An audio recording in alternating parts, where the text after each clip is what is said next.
Our democracy is at stake when you define democracy as integrity of the vote. They want to suppress the vote. They've been doing that for a long time. They want to nullify the results of an election. They're even proposing that after an election, if they don't like the results, they will change the rules that would have governed that election retroactively. So you have to recognize that they are undermining our democracy. Hey there, my name is James Lee. Welcome to my channel 5149, where I talk business, politics, and society. And today, I want to talk about the future of democracy. I feel like I haven't done a full politics video in a while, but it's Election Day 2022, so why not ask the question, is the future of U.S. democracy just absolutely screwed? My question is, will you accept the results of your election in November?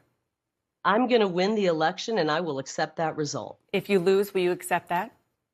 I'm going to win the election and I will accept that result. All right, so no. Carrie Lake, GOP candidate and likely the next governor of Arizona, she says she will not accept the election results unless she is the winner. She's not the only one. According to 538, 60% of Americans will have an election denied on the ballot this fall. Doesn't say on this chart, but most, if not all of these, are Republican.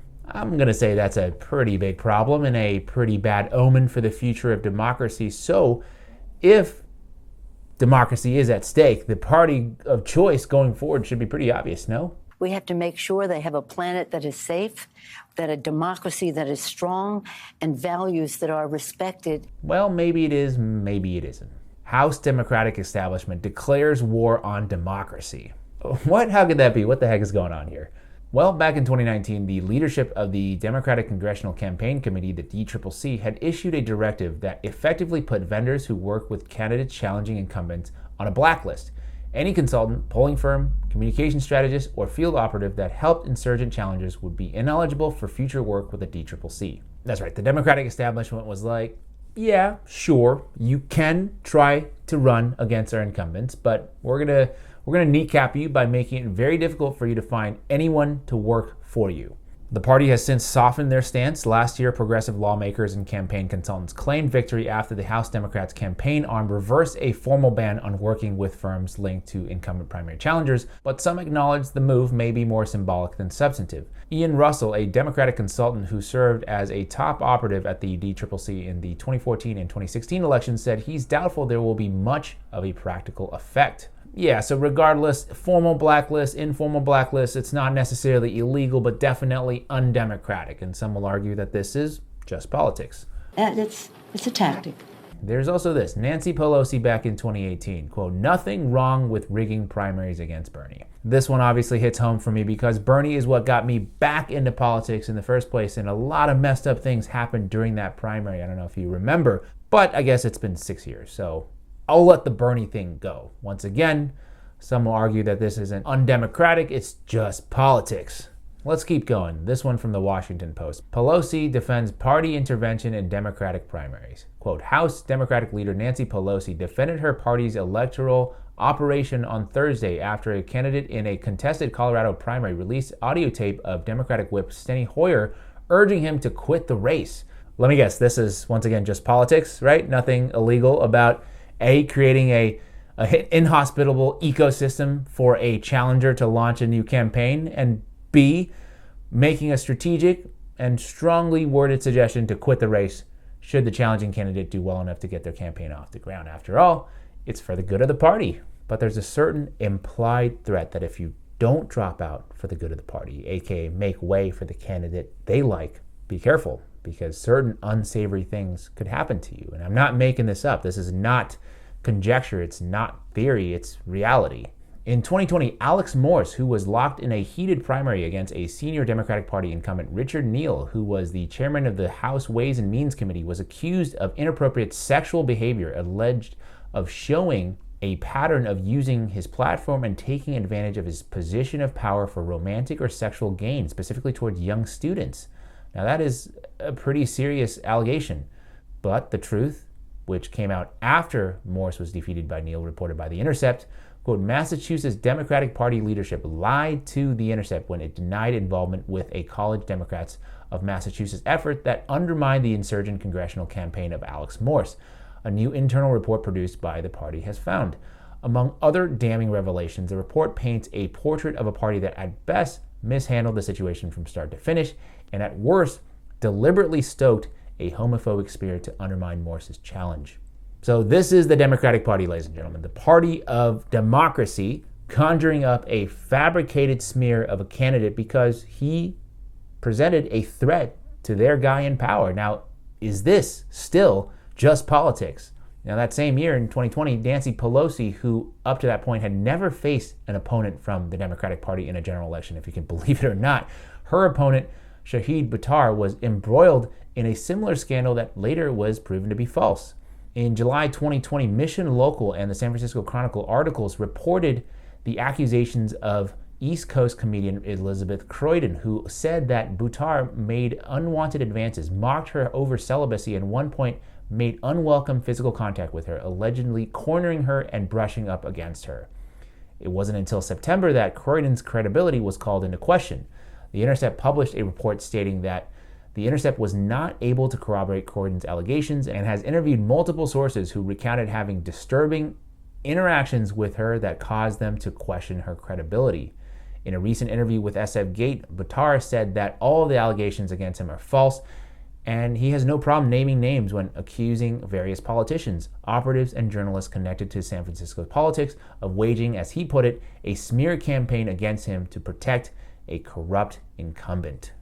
That corrupt incumbent, obviously, of course, is Nancy Pelosi, who, rumor has it, maybe is about to retire. A recent New York Times article, after Nancy Pelosi, a San Francisco race that shall not be named, the jockeying for position is well underway in case the 82-year-old House Speaker decides to retire. Among those praising her ahead of a possible run, another Pelosi.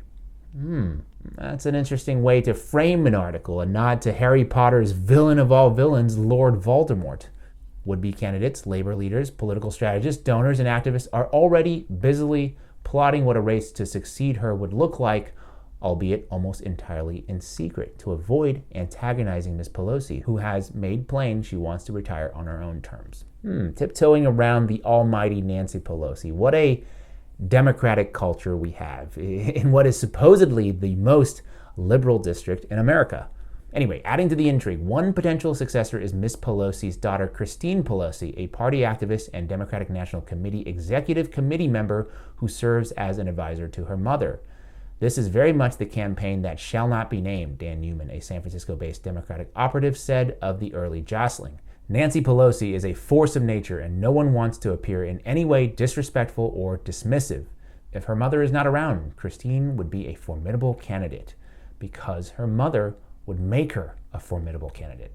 And that was Willie Brown, former mayor of San Francisco. Look, I'm not here to make a false equivalency. It's clear that there is one party, the GOP, who now they're okay with openly disregarding democratic norms. And then there's another party, the Democrats, who seem to be completely fine with undermining the democratic process behind closed doors. One is definitely worse than the other, although I have a feeling that, depending on who you ask, their answer might be different as to who is actually worse. The GOP is by far worse. But anyway, over the weekend, I was looking at my election guide over and over, and I'm like, what am I actually voting for? And it's this. The Democratic and Republican parties are commercial enterprises, and they're very much interested in their own survival. There it is, in plain English, right? For the most part, we're not voting to preserve democracy. We're voting to preserve the two-party duopoly and the financial interests that hinges upon the perpetuation of the two-party duopoly. The Democratic Party, the Republican Party, they don't care much about governing. You can kind of see it in how they legislate, what they choose to legislate on. Instead, they care about power and they care about money, which kind of explains why the democracy in peril argument falls flat with so many of the voters. I think people are smart. They intrinsically already know that democracy has gone by the wayside, and it's been like that for a while now. They just want someone who can help them in some way, maybe economically, maybe culturally, anything really. My point today is to highlight that the story of saving American democracy is not one-dimensional as it's often presented. One party here to destroy it, the other party here to save it. Now, today's story is about the corruptive nature of power and what it does to people and our institutions. To paraphrase a quote I've heard and used a lot of, we live in a United States where the needs of capital and the needs of the powerful have risen above the needs of the American nation. And today, we face the daunting task of reforming a political landscape where most politicians care about nothing more than to preserve their power and their party. And that is it for me this week. I hope you all voted, or maybe not, totally fine, which, not voting is a deliberate choice in and of itself. But what are your thoughts about this election and the future of democracy? I'm very curious to hear, so please fire away in the comment section below.